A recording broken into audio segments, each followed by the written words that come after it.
Welcome to the Daily Summa. Today is Friday the 16th, and it is in the season of Christmas tide.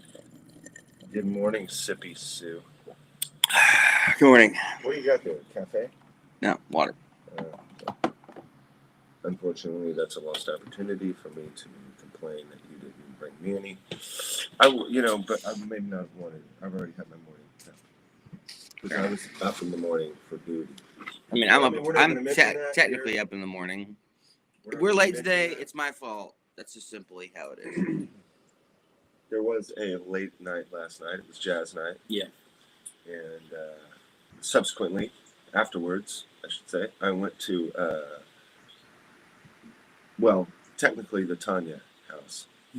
And built fire with Gage and Harrison and hung out.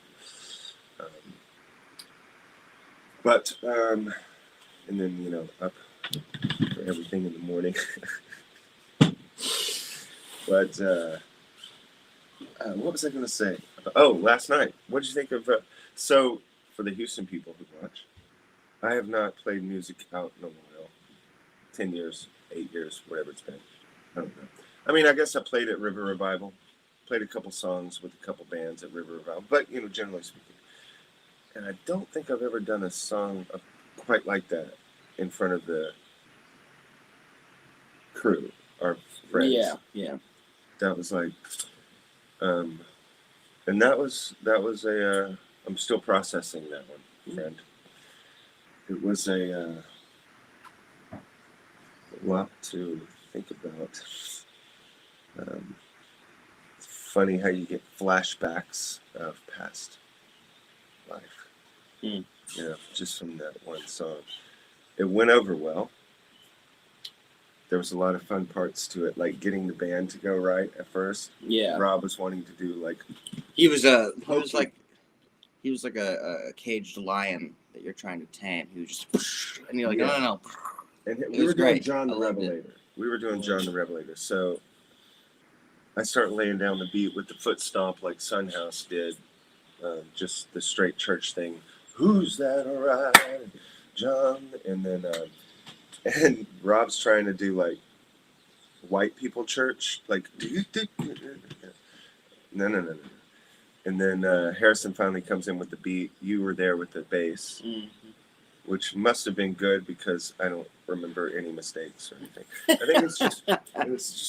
I mean, it's a pretty simple. Exactly, it's like one chord. That's why I chose it. Like you saw at first, I had the guitar. Yeah. And I thought about doing a song, and then I realized the way that the mic was hitting the guitar and the thing, and Rob, the handle, Rob's in it.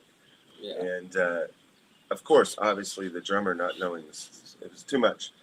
And then I realized I had my harmonica in the bag. And that worked out really, really well. And it was a lot of fun. I was also laughing at myself. I was thinking about it yesterday because I haven't played in so long, and I was a different kind of person in a different kind of world when I played. So I was watching my brain do what I would normally do, and then being like, okay, maybe I shouldn't do that here. Like at one point I walked up to the couch or whatever, the chairs, and Aaron was there, and Madison and Kevin. And I was just naturally going to just step over the chair with my leg around Aaron and go down and play. That's what I would have done with a girl. Right. I was like, maybe not do that. I saw you and Kevin get a little intimate, though. That was nice. I knew that Kevin's favorite book is the Book of Revelation. Right. And so I went over to Kevin. I figured Kevin was a little safer, a little close to. And I did that. I loved it. Yeah, and I did that. John on the Isle of Patmos fell as dead on the ground, and there he had a vision, 3 nines turned upside down, 666. That's actually a verse I made up. It's like an old tradition in old folk and blues too. You would take a song and then you might add lyrics, Like some of those songs, they have a million lyrics because through the years people added stuff. And so that's what I love about those old folk songs. Yeah, exactly. And you can get different versions of them that you've never heard before in a new lyric from somewhere. Creek Rocks, the band Creek Rocks, CREEK Rocks. They have an amazing album called something Wolf, I think. And they found a lot of old songs from Missouri and Arkansas. And I guess they didn't have music, and they wrote the music to it. There was also Billy Bragg and Wilco, who the Woody Guthrie estates found a bunch of songs Woody had written, and there was no music to it. And they made an album of all these old Woody Guthrie songs.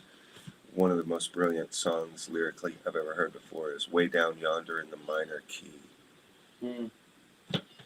It's just genius, Woody Guthrie, man. Like, way down yonder in a holler, but instead, way down yonder in the minor key. It's really good song. But anyway, I've added that lyric to it, and I am proud of it. I like it. It's a good lyric. 3 nines turned upside down. And so I did that right there with Kevin, knowing that he loves the Book of Revelation. But it was kind of fun, but also jarring. I even had a moment when I got back to the house. It's like a war flashback. When I got back to the house, I just expected that there would be girls and people on the porch. Yeah. No, they were all sleepy, bye, sleep. You know, I'm like 2:30 in the morning. Let's go. You know, and the only one up was Duke, and he had those super bright lights on the wall. I don't know why. Have to have operation lights on at 2:30 in the morning. But anyway, and then when I went up the stairs, my brain heard girls giggling in the rooms. Like, I just expected they would have ladies in the room after the show. Mm.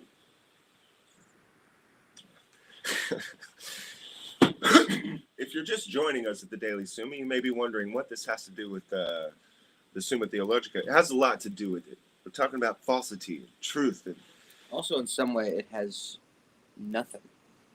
In some ways, you could say that. If you really worked at it and finagled it, you would say, this has nothing to do with the Summa Theologica.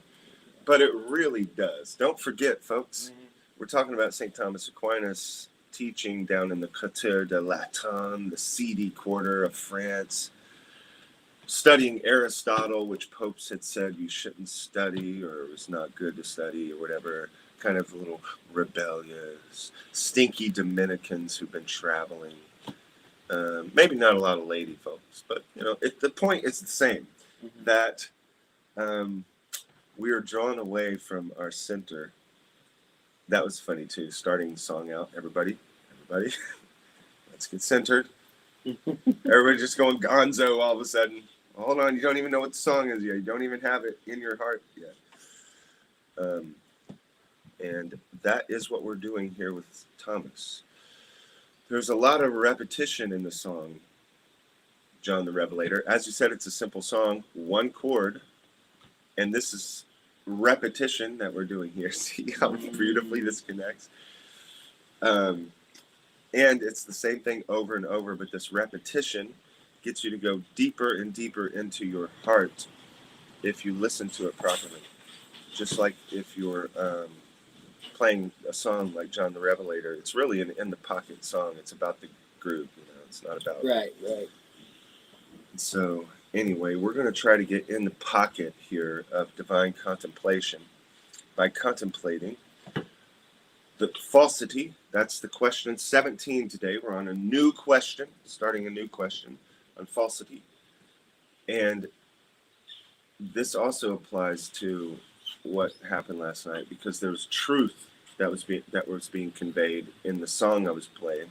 But then there's always the enemy trying to bring in falsity and delusions and illusions and tempt you back to things that you may have left, a dog returning to its vomit, as it were.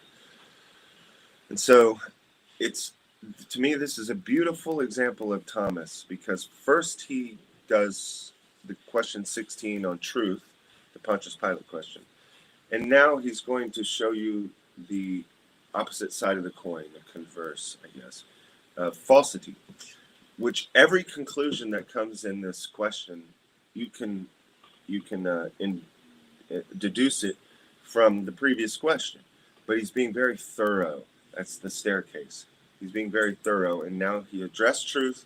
Now he's going to address falsity, and this helps you see it from another angle, and it's repeating the same thing. But remember, repetition is the mother of learning, and that's why we're doing this, folks. If you continue to follow the Daily Summa and you continue to listen, this repetition will suddenly, just like the song, suddenly burst into energy. At first it was janky, which is also kind of cool. We would imitate that in the sideshow trance. We would work up a song and we would purposefully leave parts of it unrehearsed fully, so that it has that janky picking up steam and then suddenly bam feeling of the spirit has just entered the room. It's an awesome feeling. It's like tohu vabohu. It's like the formless void that comes in and then all of a sudden we're all united in the room. So, guys, your mind is like that. There's a lot of the things we've heard in this Daily Summa that are not fully integrated, not fully lined up. The fire pit, like last night when Gage was making that fire, there was a lot of false starts, a lot of mess ups, a lot of, oh no, we're going to lose it. And then finally, that flame bursts and we all relax and we're like, we got it. This thing's going to work. And so that's what's going to happen in your heart and mind. You're going to hear these things over and over. You're going to be like, I've heard this before, but it's not deeply rooted in you. It's not properly, like the wood and the fire, it's not properly oriented for the airflow to be right. And you have to continue to study, pray, meditate, and practice virtue. And then suddenly you'll have things perfected in the sense of Thomas means perfection. For us humans, and then suddenly the Holy Spirit can then catch fire. All right, guys, let's go to question 17, falsity. We next consider falsity. About this, 4 points of inquiry arise. Number 1, whether falsity exists in things. 2, whether it exists in the sense. 3, whether it exists in the intellect. 4, concerning the opposition of the true and the false. This is interesting too, because that word opposition is the word used in Genesis with the male and the female. God makes Adam and then he makes a helpmate opposed to him. That's not how they translate it in your scriptures, but that's what the Hebrew word means. Eve is opposed to him. And that opposition brings about the true help, the correction that we all need. Of course, it works the other way too. But let's see how opposition is in true and false. Because often in your relationships, comedically, the man is going to say things that are true, and the woman will hear it in a false way. Or the woman will say things that are true, and the man hears it in a false way. Or the man says things that are false, and the woman thinks it's true. Ooh, very bad. Opposite direction also. And we get this wonderful, wonderful world. They love being gaslit. I don't think it's a problem. Do they like that? They love that. Yeah. I think you do too. Me? Yeah, you love being gaslit, dude. Okay, now we can get into some deep things, but I disagree with you. In a certain sense. In a certain sense. Right, I'm just looking for that true bride. Just that one true bride. Enough of the rigmarole. Okay, Article 1. Whether falsity exists in things. How much time have we burned? 14 minutes. Oh, that's not too bad. No. Objection 1 from Mr. Larry with his do-rag. Up on the deck of the Beaver Galleon. Objection 1. It appears that falsity does not exist in things. Well, Larry, we know you're wrong.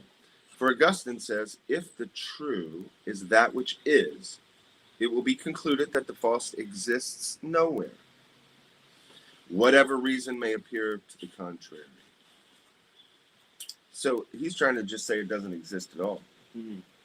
Because falsity is evil is a lack of being, so falsity must not exist at all. But he wasn't listening to the hole in the paper metaphor. Larry. Objection 2 from Ralph. Further, false is derived from faleur, to deceive. But things do not deceive, for Augustine says, they show nothing but their own species. Therefore, the false is not found in things. Let's just go through these because we know what he's going to say. Reply to objection 3 from Shimon. Further, the true is said to exist in things by conformity to the divine intellect, as stated in question 16. But everything, insofar as it exists, imitates God. Therefore, everything is true without admixture of falsity, and thus nothing is false. That's a very prevalent way of thinking in the world today. Like, well, everything's from God. You know? How can it be wrong when it feels so right? It's like everything is leading you to God. All paths lead to God. So everything I'm doing is good, and it's all going to lead to God in some way. Except no. Said contra, Augustine says, every body is a true body and a false unity. That's good. Every body is a true body and a false unity, for it imitates unity without being unity. There's a lot going on there. But everything imitates the divine unity, yet falls short of it. Therefore, in all things, falsity exists. So we're talking falsity in the grand idea of falsity. I mean, no matter what you say, no matter how true. Well, that's why Thomas says the Summa is straw. Once he had a divine vision, he came back to his secretary and says, this is all straw, burn it. Because he had seen true. Capital T, capital R, capital U, true. And so everything just seems false, which it is. The Hazal say that we're living in the world of shadows, the world of falsity, the world of lies, the world of deceit. That's the nature of the world we live in. But it has to be that way for us to have free will. Why? Because if you saw the full truth of God, you would naturally be drawn to it simply by the pleasure that is within God. Remember, the marital relations is a tiny little icon, like, of the reality of God. It's like I've said many times before. If you have an icon on your computer screen and you click on it to go into a certain game or something, that icon may represent a game. Then you have a knight or a dragon or some icon that truly represents the things that are truly in the game. It's truly a game about a dragon. It's truly a game about a sword or whatever the icon is. It's true, but it's just a little icon that leads you into the game. Marital relations is a little icon in this world that is supposed to lead you into the real reality, which is the life of God. So just think of that. Or wealth. Wealth and position and honor and glory are a little icon of what his glory is. So if you were to truly see God without all of these veils, as Kabbalah would put it, without all of these veils, how you would be completely drawn to it for the pleasure and glory that are in it. And that's what the rabbis say is prostitution or turning God forbid, into a whore. That cannot be. And then Clement of Rome further recapitulates that in his letter to the Corinthians, one of his letters to the Corinthians, I think. So God has to have these veils of falsity for us to have a free will that is able to choose the good and the virtuous, even though it looks like you're getting nothing in return, but you actually are. But you have to think you're not, so that you can make a true choice for the good. And that is why we live in this world. And may the Lord soon return and free us from it. Maranatha. I answered that, since true and false are opposed, and since opposites stand in relation to the same thing, we must needs seek falsity, where primarily we find truth. That is to say, the intellect. He's saying what he said about the true thing. He said truth is in the intellect, falsity is in the intellect. Now, in things, neither truth nor falsity exist except in relation to the intellect. If a tree falls in the woods and there's no one to hear it, there's not truth and falsity in things except in the intellect. But there's another way of looking at it. where they are in things, and he's going to talk about that later. And since everything is denominated simply by what belongs to it per se, but is denominated relatively by what belongs to it accidentally, a thing indeed may be called false simply when compared with the intellect on which it depends, to which it is compared per se, but may be called false relatively, directed to another intellect to which it is compared accidentally. That's a lot of philosophy speak and difficult, but he kind of fleshes it out later, so let's not stop on each of these things. Let's just go to where he fleshes it out more. I think it'll be simple, more simple. Now, natural things depend on the divine intellect, as artificial things on the human. Remember what artificial means. It's the root is artifice or art.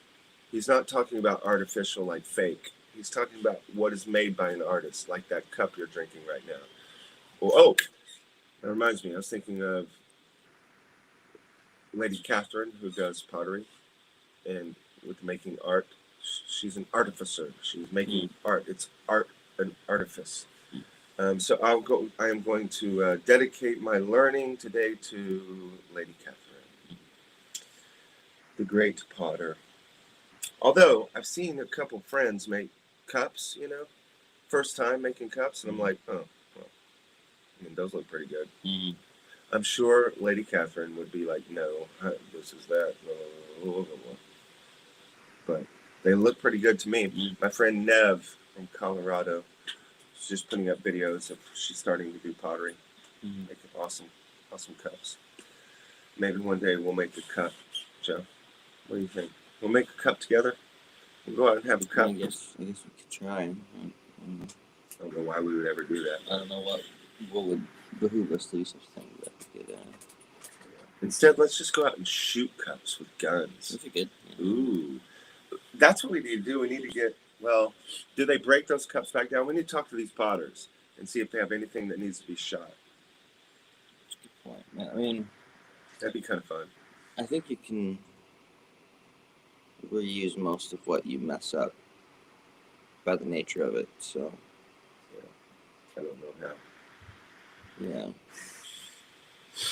Therefore, artificial things are said to be false simply and in themselves, insofar as they fall short of the form of the art. That's kind of what we were talking about with building the fire, the perfect. Does the building of the wood and the putting the wood together in the fire fall short of the way the thing should really be done? Does the cup that Catherine is making fall short of the way it's supposed to really be? Whence a craftsman is said to produce a false work if it falls short of the proper operation of his art. Okay, that's pretty simple. Again, the thing we said earlier, the sentence before, now he's about to, I think, come in and flesh it out a little more. In things that depend on God, falseness cannot be found, insofar as they are compared with the divine intellect, since whatever takes place in things proceeds from the ordinance of that intellect, God's intellect, unless perhaps in the case of voluntary agents only. Thomas is saying, and that's us. Okay, saying, okay, everything that comes from God is truly representative of the divine intellect. Now, I would wonder how the rabbis would talk about that, because at the fall of man, the whole world was distorted. Thorns and thistles grew up, but the thorns and thistles are in the snake and the venom and blah, blah, blah. That's all according to his design, but things aren't working exactly according to the initial divine intellect, but they're all working according to his permissive intellect. So, okay, who have it in their power to withdraw themselves from what is so ordained? Humans have the ability to not live according to their essence and distort their nature in some ways. It's as the quote from St. Francis, "Oh, birds, the Lord calls you to sing and you do sing. Fish, the Lord calls you to swim and you do swim. But oh man, the Lord calls you to love and you do not love." We have the ability to not conform with the divine intellect for all the reasons I said previously. I will say, I feel like fish have an easier time swimming than we do loving. It feels like it's like the actual beaver thing. There's a lot. that could be said there. Yeah, but we are on this beaver galleon. Sure. That's how loving is different than everything else, and why we have to have this crazy cross thing. Because love, swimming does not have to be a choice. I mean, the fish is choosing to swim, but it's by its instinct. But love, essentially, of its deepest inner nature, is a choice thing. So therefore, in order for us to become what he is, in order for us to be divinized, theosis, we have to choose. And in order to choose, there has to be these veils, these falsities. Wherein consists the evil of sin? Yep, in our choice. We are able to not conform to the divine intellect. Thus, sins themselves are called untruths and lies in the scriptures. According to the words of the text, why do you love vanity and seek after lying? That's the crazy thing we can do too. We can begin to love what is false. We can love lying. There's some people who are addicted to lying, but we can love falsehood. Like someone could love to be gaslit. That's not a true thing. You're just making stuff up. But someone can love the drama. No, you know, the you drama. sound crazy. I'm not making it. It's not true. We'll talk about it later. We'll talk about it over Bloody Marys. As on the other hand, virtuous deeds are called the truth of life, as being obedient to the order of the divine intellect. Thus it is said, he that doth truth cometh to the light. I was thinking about this morning, in the sense that the Jews in the desert wanted to go back to the flesh pots of Egypt and the leeks and the onions. Also, I remember reading that scripture and being like, why are we talking about leeks and onions? Ooh, I want an onion. I didn't cook then. Now I cook and I realize onions are super important.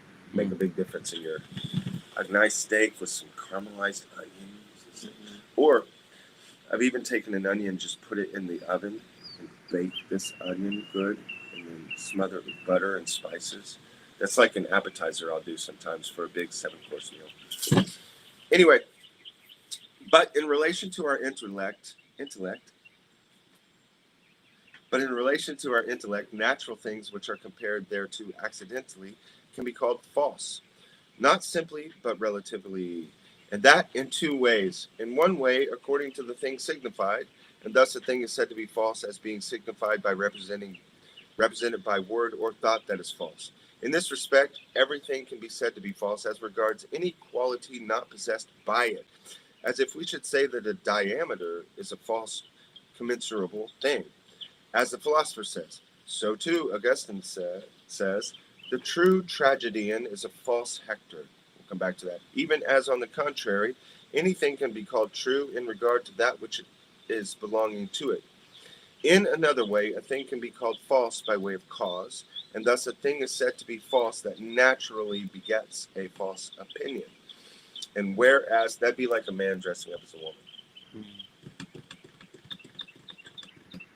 We just love to use that example. It's just so stark. It's stark, yeah. See what God is doing? He always makes it to where, as the scripture says, the pit they dug for me, they fell in themselves. Or he uses the enemy to fight against itself and kill itself.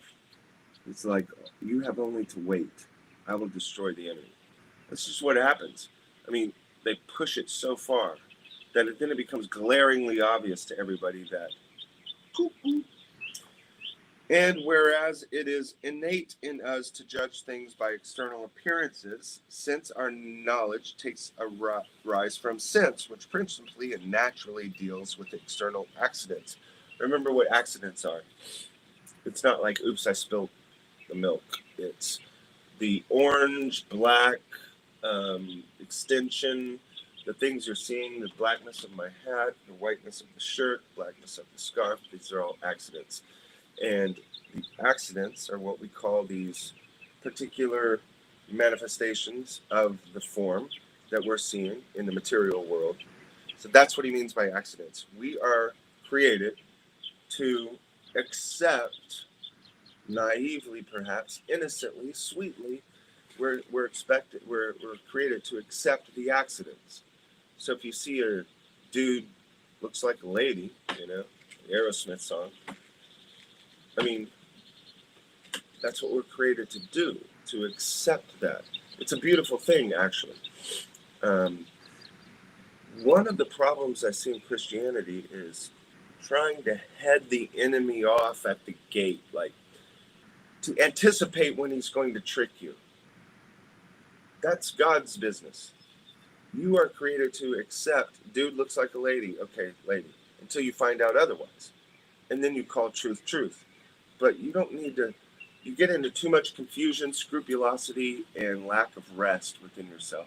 If you're always trying to figure out how Satan's about to deceive you, just let God figure that out. Say your St. Michael prayer, fast, pray, study the scriptures, put your eyes on the cross, and don't always try to figure out how the enemy is working. Talk with your spiritual director, see what you're doing, where the enemy might be having inroads, see what your greatest fault is. Of course, you have to do those things, but you don't need to rationalization, all of the particulars, and you have to be willing. This is the main thing I'm getting to.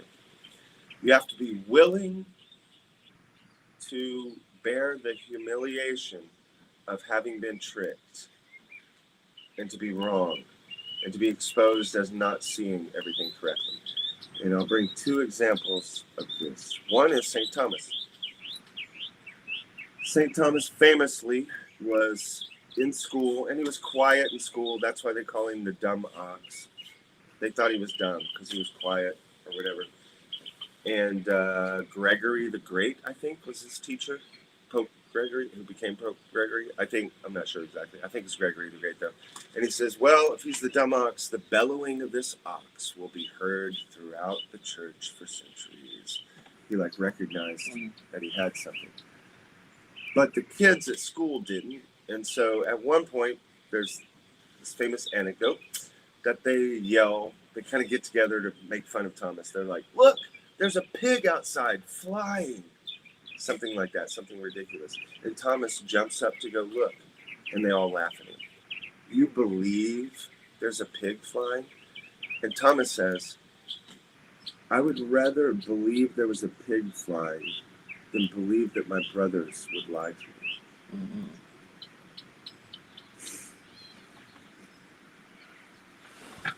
And Dr. Rebard would always say, I'm willing to be tricked, but I'm going to believe you that you're telling me the truth. This is what Dr. Rebard would say, I would rather be the kind of person that accepts the truth and is deceived than the kind of person that is always suspicious and doubting.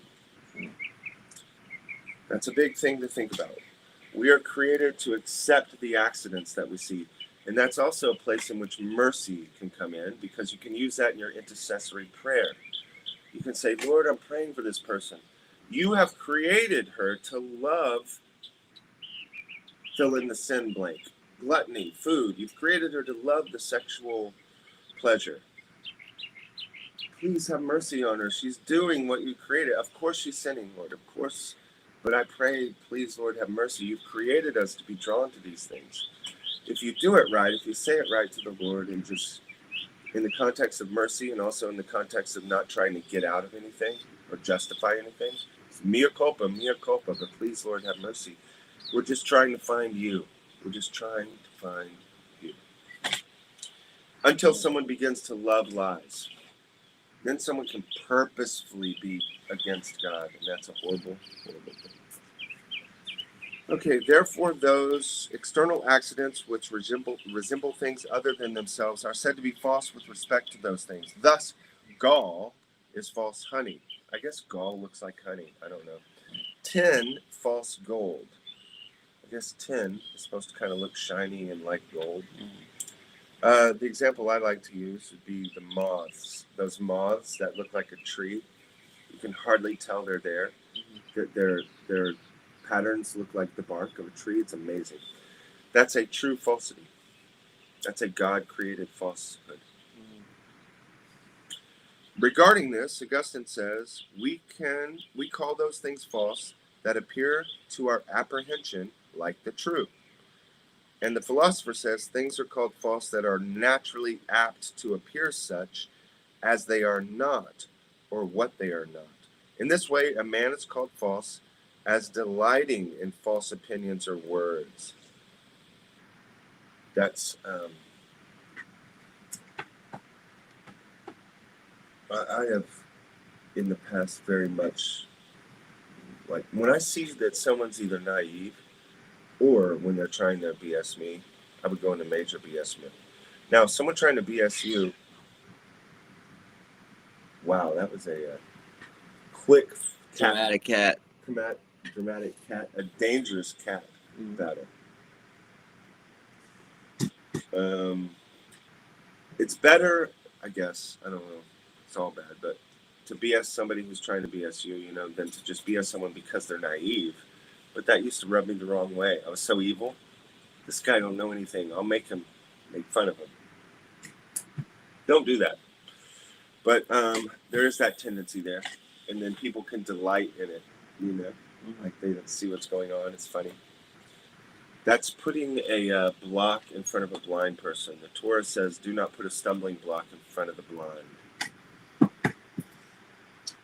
Let's go back to Hector. The true tragedian is a false Hector. That was up a few lines. You don't have to go back to it. The true tragedian is a false Hector.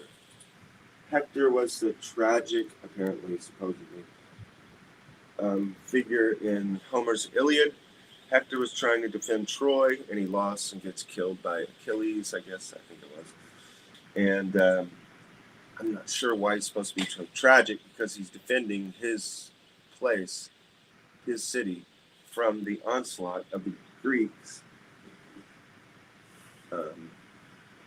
So I don't know why it's so people say that he is the morally high ground, but maybe we could talk about Tom Holland's whole thing. Maybe that used to be what tragedy was, that you're weak, but Christianity has turned it around to where that's the true hero. So Hector is not a tragedian at all. He failed in defending his city, but he was morally the victor. Jesus failed on the cross, morally the victor. But anyway, the true tragedian is a false Hector. And I'm assuming that what Augustine is saying is Hector was false in the sense that he was not a hero. He failed. And that's the true tragedian. So in order for him to truly be the impetus of a tragedy, to bring about a tragedy, for him to truly bring about a tragedy, he has to be a false hero. Some words are being used in a slippery way, but it's good to just kind of ponder these things and think about it when you're out in the world, or when you're listening to news, or when you're listening to pundits, politicians. Just to kind of be familiar with how words can be used. We all know this. We all know things are false and things are true. But we don't pause and think about all the different ways in which something could be false and true, and all the angles you can look at it, and then comparing it to the divine truth. We don't do that all the time. And that's what Thomas is bringing us through. It's a little mind-boggling. It's a little cumbersome to put that in your mind and try to think, okay, well, then what does that mean? Why do I care? But again, you'll get an intuitive knowledge of these things. And perhaps you're sitting around listening to something on TV or a video, and you're like, well, wait a minute. Was that him using a true false or false true? Or is it that he didn't understand it as true, but he is saying something true? Or is it that he's saying something false and he's truly understanding that it's false? Or is he saying something false and this guy's understanding it is false and nobody realizes it's false? Just kind of having your mind these different ways is helpful out in your little world when you leave your house and go out in the playground of life, to think about how are the little kids out there making fun of you and being false, or how are you, which is the most important question. For in this way many wise and learned persons can be called false, as stated in the metaphysics. A wise and true and learned person can fail in conveying something, like perhaps I'm doing right now, and so it's false. But I'm truly trying, or truly, in some limited sense, wise, maybe compared to a monkey or something. You probably got it on that one. You probably got it over on the monkey. I had to say anything that can make you agree, because if I said any human, you'd be like, well, I just figured you'd go for me. It seemed like an open opportunity. It seemed like a cheap shot. Mm-hmm. Still a shot. Plus, the great respect I have for you would never let me say anything disparaging of your intellect or character. Yeah. We're almost through here. Reply to objection 1. A thing compared with the intellect is said to be true in respect to what it is, and false in respect to what it is not. Hence, the true tragedian is a false Hector, as stated in soliloquies, whatever. Therefore, in things that are is found a certain non-being, so in things that are is found a degree of falseness. Everything has a degree of falseness, and that is true. I think the flies just flew right in front of the lens. I hope that conveyed. Yeah. Yeah, it is. It is? Yep. That's fun. That's fun. I don't know why, but it's fun. Reply to objection 2. Things do not deceive by their own nature, but by accident. Its nature or its essence, like that moth, that's its nature. So it is truly conveying its nature. It is 100% truly conveying its nature, having those patterns that look like tree bark. It is 100% truly conveying its essence. But its nature and its essence is to be false to the predator.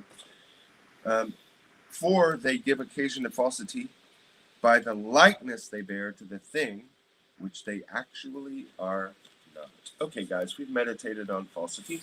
We will continue that tomorrow. But please meditate on falsity as opposed to truth, and meditate upon how true are you in your own self-assessment. Yesterday, I was talking about Teresa of Avila's interior castle, and she begins it, I think, in Mansions number 1, talking about the foundation that all prayer life is built on. Do you know what that is? Humility and self-knowledge. And she uses them interchangeably. Self-knowledge. You have to truly be able to assess yourself. And you have to humbly admit when you can't do something, don't know something, or weak in something. Let's say you talk to some girl and you just start liking her. All of a sudden, out of nowhere, well, not nowhere, but bitter to admit it sometimes. She got you. It's like those guys, we played pool last night. Gage and I were 2 guys we'd never played. One was Isaac, that kind of quiet, nondescript Isaac dude. He can play good pool. The other guy couldn't. But we got beat handily. Bitter. But not so bitter, if you accept it. Or what about trying to build a fire last night? One man starts trying to build a fire, it's not working. The other man steps in. Big daddies, Gage even started, he goes, Craig, would you go out and pick up sticks from the... Yeah, I will, because you're the man right now. One thing Gage and I said to each other, because we had that one day where we were playing with George and Lucy, and George was just killing it. He made like a 3 or 4 ball run, then leans over like ballet-like and slams in the 8 ball, and then he goes and plays drums, and there, and he kills it the first time he played drums publicly that I know of. Anyway, we were talking about it the next day, and I said to Harrison, a man has to know when it's another man's night. Or that time, remember we had that party for Maddie, and James was playing guitar? Like most people would think, Craig's going to go, especially fans from Houston. But I could tell it was his night. I would have screwed everything up with all my experience and skill because James, it was his night. A man has to know when it's another man's night to shine and just bow out and help him, support him, give him the hand of, dude, good job, man, good work. And you have to do that with yourself, folks. You have to be truly assess yourself. Say, you know what, I ain't got it here, man. Talk to your spiritual director, learn those things, but that's the foundation of everything. You're never going to get that fire of the Holy Spirit, of the dove underneath the staircase by studying this stuff. This stuff is straw. You're only going to get it through humility, self-knowledge, and begging of our generous Father for all the gifts. All right, guys. Anyway, go pray. Have a good day.